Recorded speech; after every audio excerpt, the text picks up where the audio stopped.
नमस्कार, capital TV के इस खास प्रोग्राम खबरों की खबर में आपका स्वागत है। पाकिस्तान एक बार फिर अंतर्राष्ट्रीय समुदाय की आंखों में धूल झोंकने में कामयाब हो गया है। ये यूं कहें कि अंतर्राष्ट्रीय समुदाय को ब्लैकमेल करने में कामयाब हो गया है। पाकिस्तान FATF की जो अभी रिव्यू बैठक चल रही थी बीजिंग में एशिया पैसिफिक ग्रुप की, उसमें इंटरनेशनल कम्युनिटी को ये साबित करने में कामयाब हो गया है कि वो एक कह लीजिए कि जो कंप्लायंस है उस कंप्लायंस में FATF के कंप्लायंस जो 27 क्वेश्चन दिए गए हैं उसमें प्रोग्रेस कर रहा है। लेकिन क्या वाकई पाकिस्तान प्रोग्रेस कर रहा है? ऐसा नहीं है।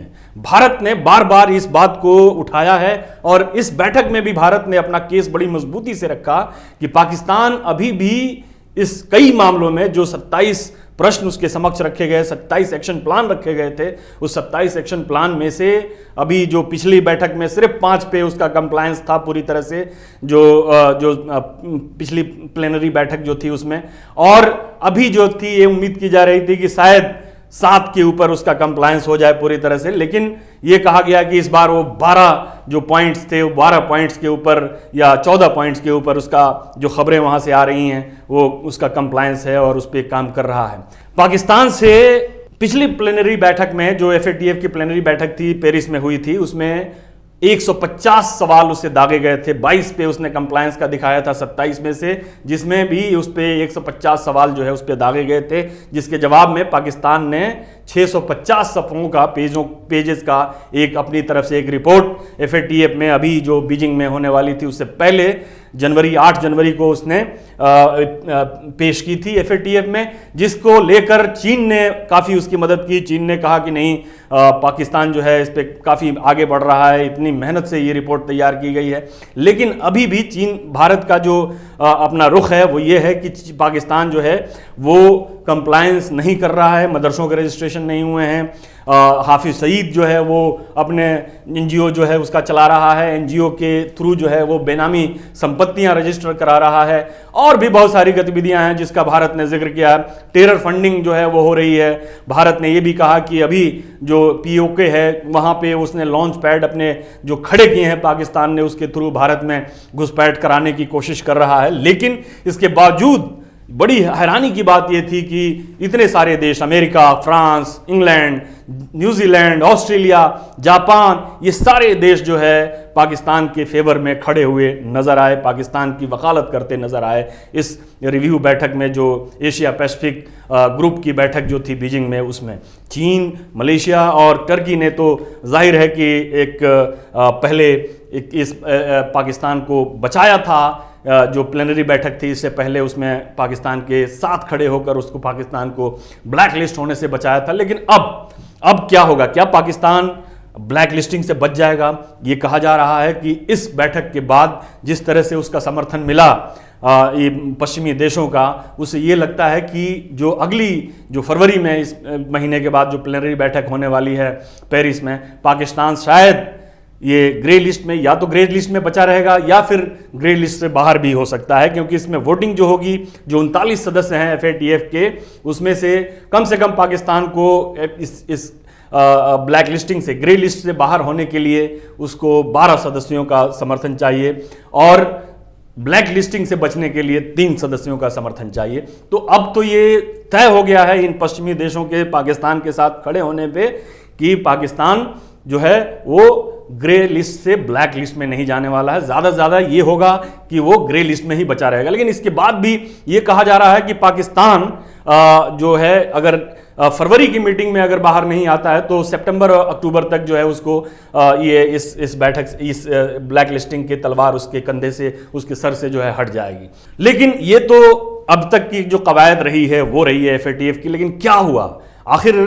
क्या वजह हो गई कि ये सारे पश्चिमी देश जो है एक सुर में, जो अब से कुछ दिन पहले भारत के साथ खड़े हुए थे इस मामले के ऊपर, पाकिस्तान के साथ खड़े हुए दिख रहे हैं? आखिर इसकी वजह क्या? पाकिस्तान ने सारी कंप्लायंस पूरी कर दी? नहीं की। पाकिस्तान से जो 27 सवाल जो पूछे गए थे सबके जवाब दे दिए? शायद नहीं दिए। लेकिन इसके बावजूद भी ये देश खड़े हैं। इसकी 2 वजहें हैं। पहली वजह यह है कि अमेरिका जो है, जो पाकिस्तान बार बार अमेरिका और वेस्टर्न कंट्रीज के ऊपर ये ब्लैकमेल कर रहा था, वो ब्लैकमेल उसकी कारगर हो गई। ब्लैकमेलिंग ये थी कि पाकिस्तान जो ये पूरी दुनिया मालूम है, ये सब जानते हैं कि पाकिस्तान की विदेश नीति जो है वो आतंकवाद के ऊपर एक निर्भर है। पूरी अफगानिस्तान जो है उसकी आतंकवाद की नीति का शिकार है, भारत उसकी आतंकवाद की नीति का शिकार है।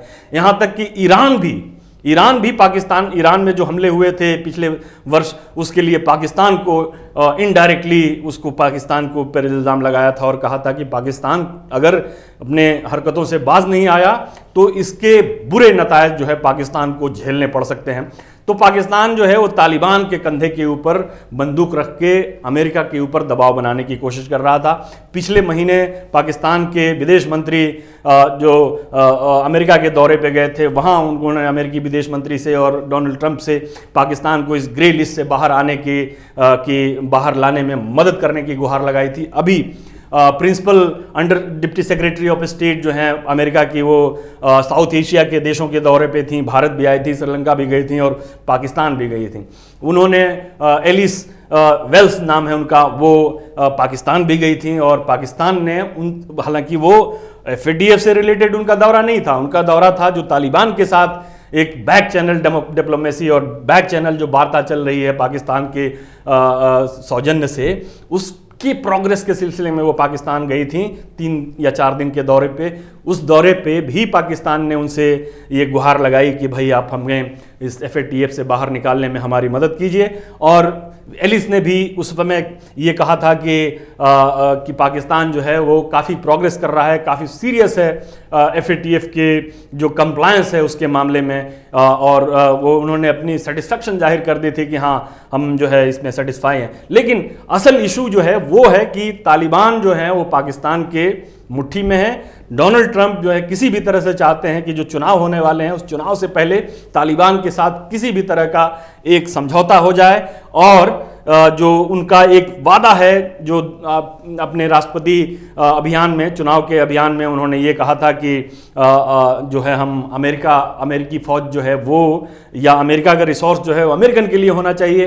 अफ़गानिस्तान और इराक़ और सीरिया में हम दूसरों की जंग लड़ रहे हैं, उस जंग से हम बाहर हमें आना चाहिए और इसलिए हमें वहाँ से अपनी फौजें जो हैं बुलानी चाहिए।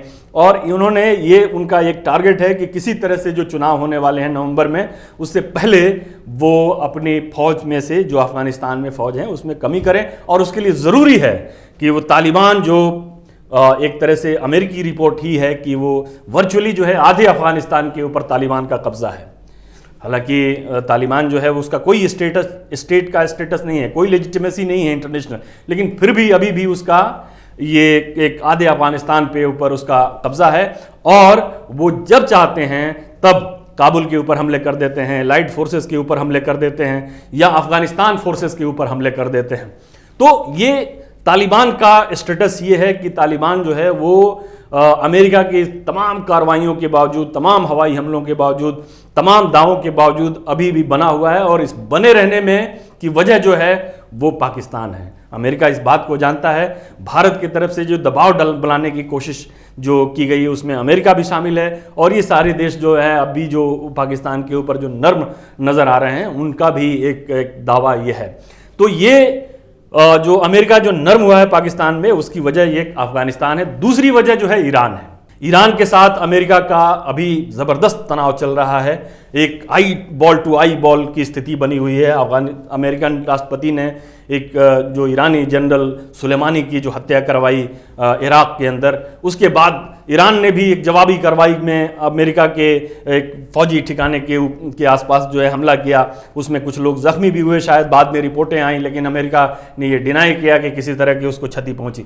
तो एक बड़ी ख़तरनाक स्थिति बनी हुई थी। और ऐसे में अमेरिका ने पाकिस्तान जो है शुरू में उसने कहा कि हम अपनी फ़ौज, अपनी ज़मीन को किसी तीसरे पक्ष पे हमला के लिए हम इस बार इजाज़त नहीं देंगे, जो हमने पिछली गलती की थी। तो अमेरिका को एक तरह से पाकिस्तान का साथ चाहिए ईरान के साथ टेंशन को डिफ्यूज़ करने में भी, और अगर ईरान के ख़िलाफ़ किसी तरह की कोई कार्रवाई होती है तो उस सूरत में भी। आपको याद होगा कि जैसे ही ईरान के सेनापति की जो जनरल की हत्या हुई थी, उसके बाद अमेरिका ने जो विदेश मंत्री हैं उन्होंने पाकिस्तान के सेना अध्यक्ष से बात की थी। पाकिस्तान के राष्ट्राध्यक्ष से बात नहीं की थी, सेना अध्यक्ष से बात की थी। तो ये सारी कवायदें जो हैं ये जाहिर कर रही हैं कि अमेरिका जो है अभी किसी भी तरह से पाकिस्तान को नाराज नहीं करना चाहता है, पाकिस्तान को खुश करने की कोशिश में है कि पाकिस्तान जो है खुश रहे, और उसके लिए FATF जो है अभी पहला टारगेट है पाकिस्तान का। अब इसका दूसरा जो है रिपरकशन क्या होगा?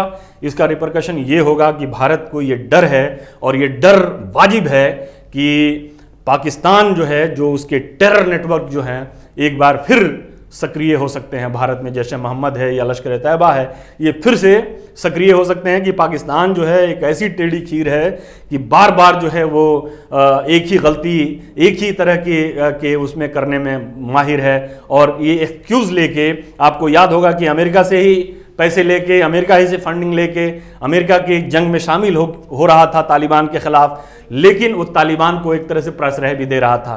तो पाकिस्तान एक टेढ़ी खीर है, इसलिए भारत को ये डर है कि एक बार फिर जो पाकिस्तानी नेटवर्क जो है, आतंकी नेटवर्क जो है, वो भारत में लश्कर तैयबा हो या जैश ए मोहम्मद हो, ये सब एक तरह से एक्टिव हो सकते हैं।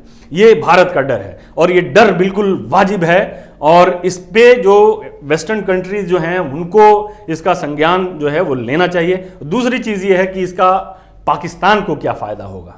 पाकिस्तान जो है, जाहिर है कि FATF और एक आर्थिक मंदी के दौर से गुजर रहा है, ये पूरी दुनिया मालूम है, और पाकिस्तान जो है वो एक बेल आउट पैकेज के ऊपर है, जो IMF ने उसको बेल आउट पैकेज दिया है $6 बिलियन डॉलर का 6 अरब डॉलर का एक बेल आउट पैकेज जो है वो IMF के तरफ से मिला हुआ है। उसके कुछ किस्त जो है पाकिस्तान की तरफ आ भी गई हैं, और एशियन डेवलपमेंट बैंक से भी उसको कुछ 1 पॉइंट समथिंग बिलियन डॉलर का उसने एक लोन ले रखा है। इसके अलावा जो दूसरे देश जो हैं वो पाकिस्तान में जो कैपिटल इनफ्लो का मामला है उसमें भी एक तरह से एक लगाम लग गया था FATF की ग्रे लिस्टिंग की वजह से, कि कोई कंट्री जो है वो अपनी देश जो है वो पाकिस्तान के पचड़े में नहीं फंसना। तो अब जो है ये अगर ग्रे लिस्ट से पाकिस्तान बाहर आता है और एक पॉजिटिव जो उसको एक सिग्नल मिला है, उससे पाकिस्तान में जो कैपिटल इनफ्लो है, ख़ासतौर पे IMF का और जो एशियन डेवलपमेंट बैंक का, वो जो है वो जारी हो जाएगा। लेकिन अभी भी पाकिस्तान के लिए एक बड़ा जो है चैलेंज वो ये है कि अभी भी उससे ग्रे लिस्टिंग का तलवार जो है वो पूरी तरह से हटा नहीं है। वो कभी भी उसके ऊपर, आपको याद होगा कि डोनाल्ड ट्रंप ने एक यूनिलेटरली जो है पाकिस्तान की ब्लैक मेलिंग से तंग आकर अफगानिस्तान से जो उसकी वार्ता जो चल रही थी उसको समाप्त कर दिया था। तो पाकिस्तान जो है इस चीज़ को, अगर इंटरनेशनल कम्युनिटी की तरफ से उसको थोड़ी सी राहत मिली है, तो इसको वो जो है फॉर ग्रांटेड नहीं ले सकता, और भारत को भी अपनी तरफ से एक सतर्क रहना चाहिए, और इसके जो भारत का जो केस है उसको अभी भी या बाद में भी उसको मजबूती से उठाए रखना चाहिए। फिलहाल के लिए इतना ही, इजाज़त दीजिए, नमस्कार। अगर आपको हमारा वीडियो पसंद आया हो तो इसे लाइक करें, हमारे चैनल को सब्सक्राइब करें, और हाँ, बेल आइकन दबाना ना भूलें, ताकि आप तक हमारे वीडियो की नोटिफिकेशन पहुंचती रहे। आप अपना सुझाव हमें कमेंट बॉक्स में दे सकते हैं। हमारे साथ जुड़ने के लिए शुक्रिया।